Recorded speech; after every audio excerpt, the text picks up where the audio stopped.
Assalamualaikum warahmatullahi wabarakatuh. Nama saya Dafrino Maulariadin dari kelas 1A. NPM saya 2478 akan mempresentasikan apa itu urgensi integritas nasional. Urgensi integrasi nasional. Pertama-tama, sebentar. Oke.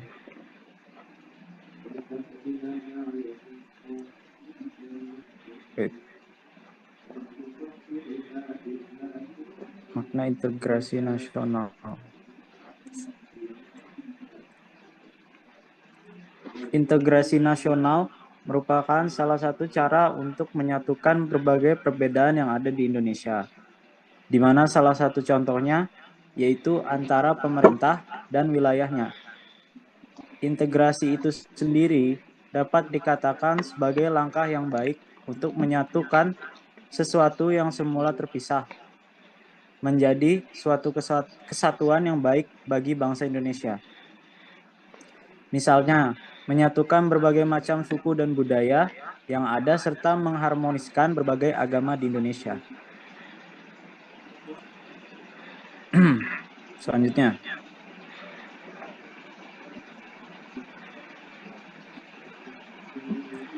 mengintegrasikan bangsa umumnya menjadi tugas pertama bagi negara yang baru merdeka. Hal ini dikarenakan negara baru tersebut tetap menginginkan agar semua warga yang ada di dalam wilayah negara bersatu untuk negara yang bersangkutan.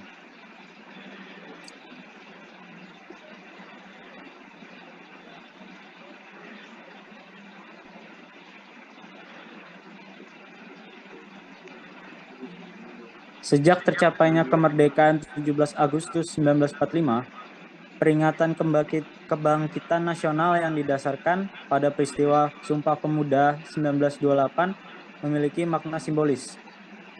Ia merupakan simbol penting dari perjalanan bangsa menuju kehidupan yang lebih berharokat dan bermartabat.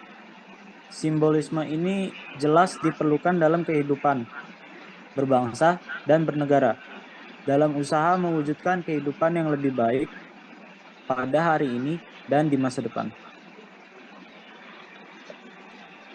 Negara Indonesia tampaknya masih harus kembali dengan hal-hal yang dasar dalam kehidupan kebangsaan. Dalam konteks ini, salah satu tantangan berat bangsa di hari kini dan masa depan adalah memperkuat kembali integrasi yang mulai bangkit. Sejak kebangkitan nasional yang menemukan bentuknya pada peristiwa Sumpah Pemuda dan mengalami kristalisasi dengan tercapainya kemerdekaan. Adanya tantangan dalam membangun integrasi, antara lain integrasi vertikal atau antara elit dan kelompok biasa dapat terhambat karena banyak kelompok yang tidak sepaham. Integrasi horizontal yang terjadi di kalangan masyarakat sendiri juga bisa melemah akibat adanya kesenjangan sosial, isu-isu primordial dan kurangnya pendidikan bagi masyarakat itu sendiri, sehingga mudah diadu domba oleh isu palsu atau berita hoax. Selanjutnya, kasus dan peristiwa dalam kehidupan sehari-hari yang merupakan kesulitan dan masalah yang dihadapi terkait dengan Pancasila adalah sebagai berikut. Hilangnya sifat-sifat terhormat dalam tindakan publik dan kehidupan bernegara. Nilai-nilai Pancasila belum menjadi acuan cara pandang dan perilaku sehari-hari. Rasa patriotisme dan semangat yang kabur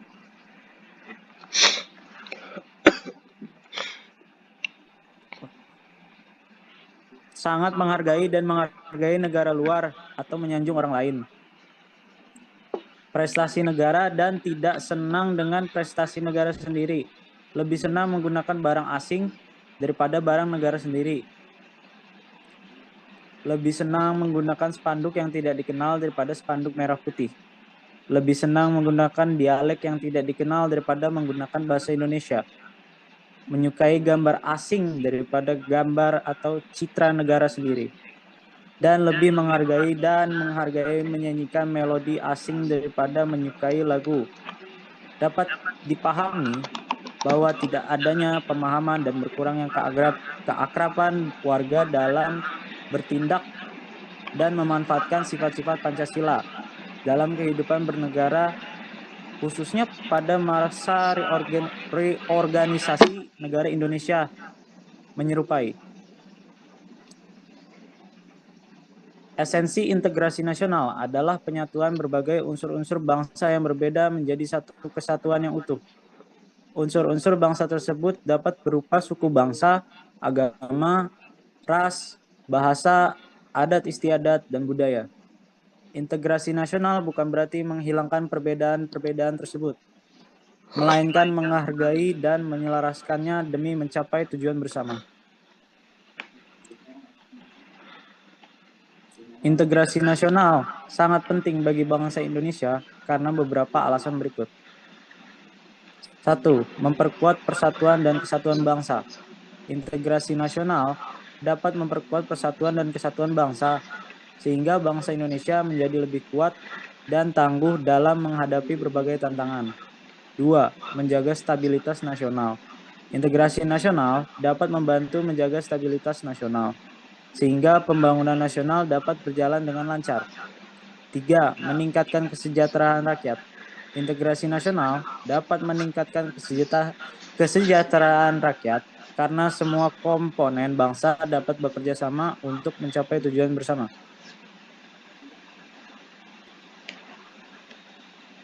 Oke, sip. Dah.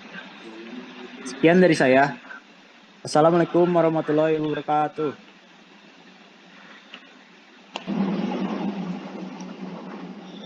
Udah. Oke. Assalamualaikum warahmatullahi wabarakatuh. Perkenalkan, nama saya Fauzan Noval Muzaki, NPM 24783010.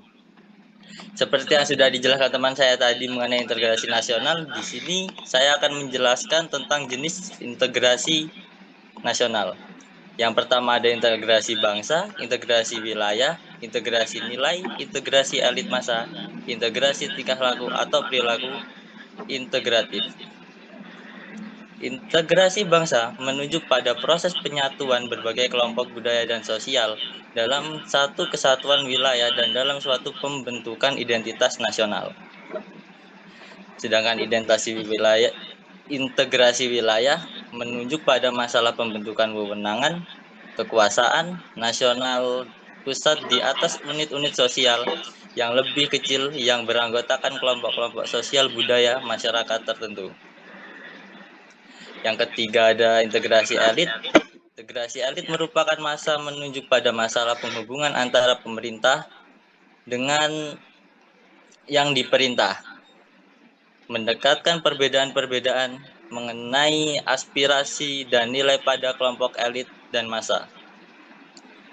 Lalu selanjutnya ada integrasi nilai. Integrasi nilai menunjuk pada adanya konsensus terhadap nilai yang minimum diperlukan dalam memelihara tata tertib sosial. Ada yang kelima, integrasi tingkah laku. Integrasi tingkah laku merujuk pada penciptaan tingkah laku yang terintegrasi dan yang diterima demi mencapai tujuan bersama. Dari tiga aspek ini, yakni aspek politik, ekonomi, dan sosial budaya, kita bisa melihat integrasi dibagi menjadi tiga lagi, yaitu yang A, integrasi politik, adalah tataran integrasi yang terdapat dimensi vertikal dan horizontal. Dimensi yang bersifat vertikal menyangkut hubungan elit dan massa, baik antara elit politik dengan massa pengikut, atau antara penguasa dan rakyat. Selanjutnya ada integrasi ekonomi. Integrasi ekonomi berarti terjadinya ketergantungan antara daerah dalam upaya memenuhi kebutuhan hidup rakyat. Integrasi ekonomi adalah penghapusan atau pencabutan hambatan antar daerah yang memungkinkan ketidaklancaran hubungan antar keduanya. Misalnya norma dan peraturan. Lalu yang ketiga ada integrasi sosial budaya. Integrasi ini merupakan proses penyesuaian unsur-unsur yang berbeda dalam masyarakat sehingga menjadi satu kesatuan. Unsur-unsur yang berbeda tersebut dapat meliputi ras, agama, bahasa, dan lain-lain. Selanjutnya, pentingnya integrasi nasional. Ada beberapa yang penting dalam integrasi nasional. Yang pertama, dalam negara merdeka, faktor pemerintah yang berkebahasaan merupakan hal penting bagi pembentukan negara-negara. Yang kedua, ada tujuan negara hanya akan dapat dicapai apabila terdapat suatu pemerintah yang mampu menegakkan dan mengarahkan seluruh potensi masyarakat agar mampu bersatu dan bekerja sama. Lalu kemampuan tersebut tidak hanya dapat dijalankan melalui kewenangan menggunakan kekuatan fisik yang sah, tetapi juga persetujuan dan dukungan rakyat terhadap pemerintah. Lalu ada integrasi versus disintegrasi. Itu merupakan penyatuan, keterpaduan antar elemen atau unsur yang ada di dalamnya. Disintegrasi dapat diartikan ketidakpahaman dan keterpecahan di antara unsur-unsur yang ada.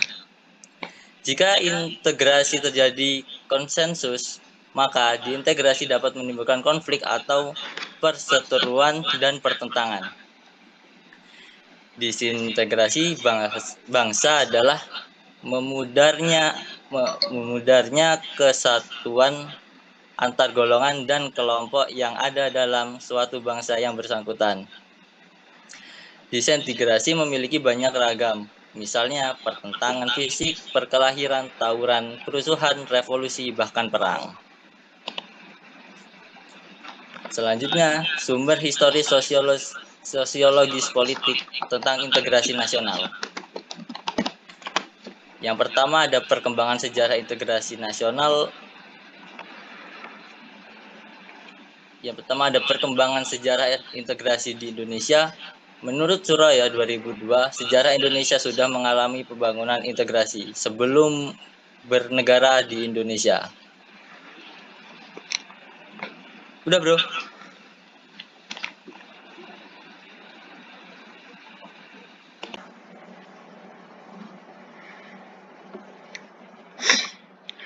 Assalamualaikum warahmatullahi wabarakatuh. Perkenalkan, nama saya Muhammad Rifan Adi Saputra, NPM 24783016. Bagian saya yaitu pengembangan integrasi di Indonesia. Faktor yang menentukan tingkat integrasi suatu negara adalah yang pertama, adanya ancaman dari luar. Adanya ancaman dari luar dapat menciptakan integrasi di masyarakat.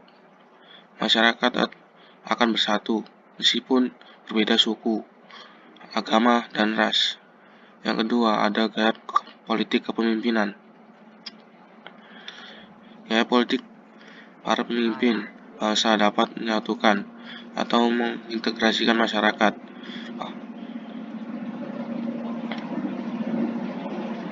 Pemimpin yang karismatik, dicintai rakyatnya, dan memiliki desa-desa besar, mampu menyatukan bangsanya. Yang ketiga, ada kekuatan lembaga-lembaga politik.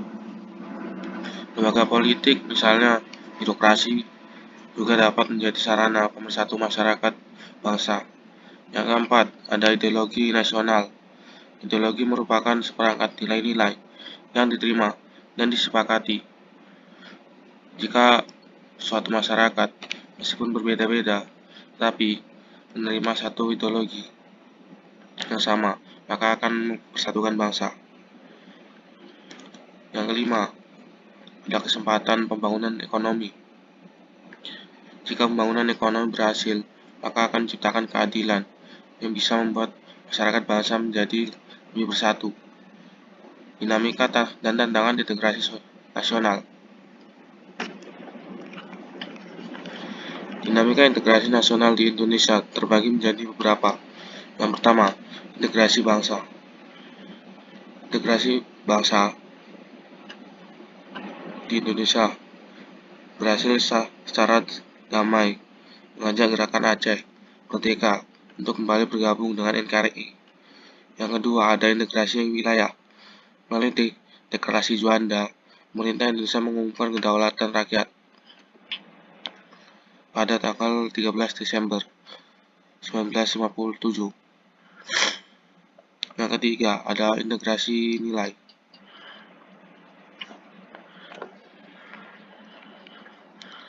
Integrasi nilai mengembangkan Pancasila sebagai alat integratif terus-menerus dilakukan, misalnya melakukan kegiatan pendidikan. Yang keempat, ada integrasi elit massa. Dinamika integrasi elit massa ditandai dengan seringnya pemimpin mendekati rakyatnya melalui berbagai kegiatan. Yang kelima, ada integrasi tingkah laku. Integrasi ini mewujudkan perilaku integratif dilakukan dengan pembentukan lembaga-lembaga politik dan pemerintahan, termasuk birokrasi. Selanjutnya ada tantangan dalam membangun integrasi. Tantangan-tantangan tersebut ada beberapa, yakni tantangan yang dihadapi dari dimensi horizontal dan vertikal. Dari dimensi horizontal, masyarakat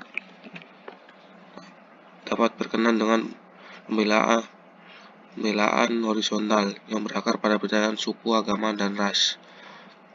Dimensi vertikal, tantangan yang ada berupa celah perbedaan antara suku, elit, dan massa.